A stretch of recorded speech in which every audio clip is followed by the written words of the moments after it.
Hello student, कैसे हैं आप। नेक्सस एजुकेशन पॉइंट में आपका स्वागत है। हम हाजिर एक नई वीडियो के साथ। आज हम बात करेंगे MPS 004 तुलनात्मक राजनीति, इग्नू यूनिवर्सिटी। टॉपिक है राजनीति में सेना की उभरती हुई भूमिका या लोकतंत्र के मार्ग में कौन कौन सी बाधाएं स्पष्ट है। तो यहाँ पर राजनीति में सेना की उभरती हुई भूमिका यानी सैनिक तानाशाही के ऊपर टॉपिक आपके मोस्ट इम्पोर्टेंट क्वेश्चन है। चलिए देखते हैं राजनीति में सेना की उभरती हुई शक्ति क्या है और कैसे सैनिक शासन स्थापित होता है।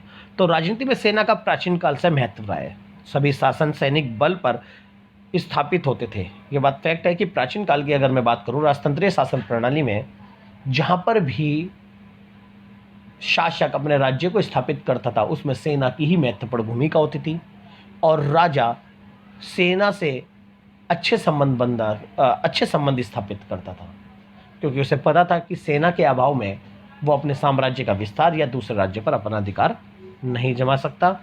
इसलिए राजतंत्र में सर्वोच्च सैनिक अधिकारी ही राजा बनता था और जो बहुत बड़ा राजा बनता था वो सेना का जो अधिकारी होता था वो सेना के दम पर ही अपने राज्य को स्थापित करता था और राजा ही जो सैनिक था वो क्षत्रिय कुल से होता था और वही राजा बनता था। तो इस तरह से प्राचीन काल में राजतंत्र में भी हमने सैनिक शासन देखने को मिलता है। लेकिन केवल सैनिक बल स्थापित कर राज्य स्थायित्व प्राप्त नहीं कर सकता।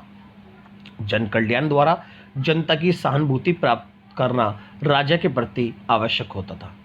सभी प्राचीन राज्य सैनिक बाहुबली के साथ साथ विचारकों तथा मान युग प्रवर्तकों की विचारधारा पर आधारित थी। तो राजा जो था पहले अगर सैनिक अधिकारी नहीं होता था तो वो सेना के अधिकारियों से अपना तालमेल स्थापित करके अच्छे संबंध बना के अपने शासन को स्थायित्व बनाए रखता था। अगर इस दौरान अगर राजा के खिलाफ सेना हो जाती थी, विद्रोह कर देती थी, तो राजा का शासन का अंत करके सेना का शासन स्थापित हो जाता था। अतः प्रजातांत्रिक व्यवस्था में सैनिक शासन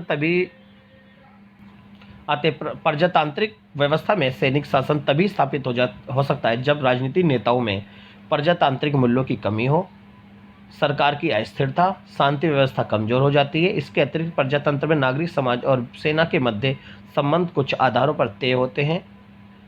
इससे ही किसी देश में सैनिक शासन स्थापित होता है। तो यहाँ पर सैनिक शासन स्थापित होने का सबसे बड़ा कारण बताया कि जो लोकतंत्र है उसकी भावनाओं में कमी होती है, सरकार में अस्थिरता उत्पन्न होती है, सरकार लोकतांत्रिक सरकार मजबूत नहीं होती, शांति व्यवस्था कमजोर होती है और चुनाव में और शासन व्यवस्था में सेना का ज़्यादा ही भागीदारी होती है, सेना की ज़्यादा भागीदारी होती है और सेना ही अपने शक्ति के आधार पर वहाँ पर सैनिक शासन स्थापित कर लेती है, जिसको हम निम्नलिखित प्रकार से स्पष्ट कर सकते हैं। कुछ देखते हैं। सरकार में असैनिक कार्यकारी अंगों का नेतृत्व होना। अगर वहाँ पर सेना की स्थापना अगर रोकनी है तो वहाँ पर सरकार के में असैनिक कार्यकारी अंगों का नेतृत्व होना, यानी उस देश के अंदर सेना की भागीदारी कम करके जो कार्यकारी अधिकारी अंग है उनकी भागीदारी को ज़्यादा बढ़ाना। निरंतर चुनाव 3 या 5 वर्ष के आधार पर होना, इससे सैनिक शासन रुकेगा। अधिक से अधिक प्रत्यक्ष निर्वाचित संस्थाएं तथा अधिकारी होना चाहिए, जिससे यहाँ पर सेना के प्रभाव को हम रोक सकते हैं। बात करते हैं राजनीति में सैनिक हस्तक्षेप के कुछ उदाहरण हैं कि कुछ देशों में जैसे सैनिक शासन आया, देखते हैं। बात करते हैं थाईलैंड की। थाईलैंड में सेना ने स्वयं को राष्ट्र के संरक्षक के रूप में घोषित किया है, परंतु दक्षिण कोरिया व थाईलैंड को सैनिक शासन वाला देश मानकर सेना से प्रभावित शासन कहा जाता है। तो यहाँ पर थाईलैंड में भी वहाँ पर सैनिक शासन आया। दूसरा इंडोनेशिया की हम उदाहरण की बात करते हैं। इंडोनेशिया में सुकर्णो के बाद जनरल सुहार्तो ने सैनिक शासन स्थापित किया। उसके बाद मेगावती और वर्तमान में युदोयुनो का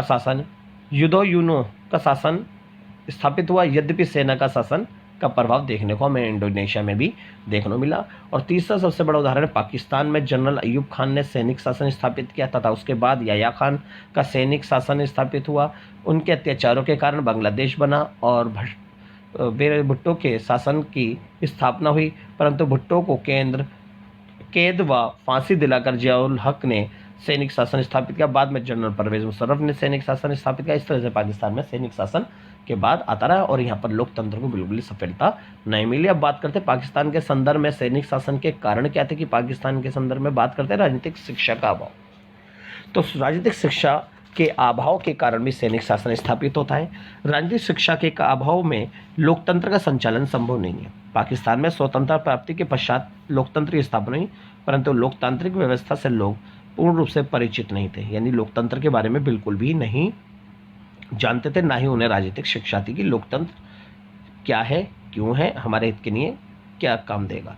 1953 में प्रधानमंत्री लियाकत खान की मृत्यु हो गई। इसके बाद 1958 में फील्ड मार्शल अयूब खान ने सेना का शासन स्थापित कर लिया और संविधान स्थगित कर दिया।